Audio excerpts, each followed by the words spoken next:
এককালে পহেলা চড়ে ভালো জায়গাটারে খালজি গা বানাইস কেডা উনি। ইউক্রেন রাশিয়া যুদ্ধ বাজছে, হ্যাঁ উনি বন্দুক বেচতে যায়।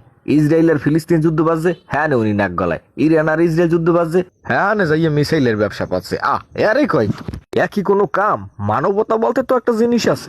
হ্যাঁ, এ ব্যাপারে মোশারেফ ভাইয়ের সাথে আমি একমত।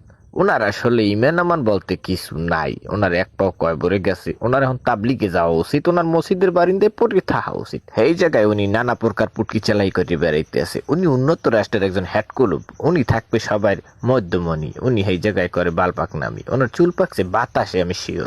দিল ভাই যে কন হ্যাঁ কি ওর গায়ে লাগবে কেমন তারা? এটা তো গন্ডারের চামড়া। এটা তো ফেরাউনের জমজ ভাই। এটা তো শিওর আমরা সবাই এটা মিললে গেছে চেহারার সাথে। এটা কিছু করার নাই। এই যে সারা দেশে এই যে জ্বালানির একটা সংকট তৈরি করছে, এজন্য কেটা দায়ী? উনিই তো দায়ী। উনি এগুলো কি? না এ থামো।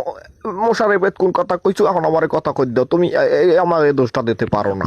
এই যে তরমুজ প্রণালী এত আর আমি বন্ধ করি না, এত ইরান বন্ধ হচ্ছে। ঠিক আছে, কিন্তু উসিলে তো ইরান বন্ধ হচ্ছে, হে দোষ কি তুমি আমার দিতে পারো? এই তেলের সংকট হইয়া কিছু কিছু দেশের জন্য ভালো হইছে, যেমন বাংলাদেশ। ওরা মনে করো তোমার বাংলাদেশে কি হইছে আমি নিজের চোখে দেখছি। হ্যাঁ আমি বুঝবো না, তুমি আউগরি কথা কইছো না। আগে হনো আমি কইতে কইতেছি, তোমার বাঙ্গাই না কইলে তো তুমি বুঝবা না জিনিসটা কি। ও দেশে এখন তেলের অভাবে বিদ্যুৎ বন্ধ, গুরু গেরার লেহাপড়া বন্ধ। আর আগুই যাইতেছে টিকটক করি। আর কথা নিয়ে আগুইতেছে, বুঝো।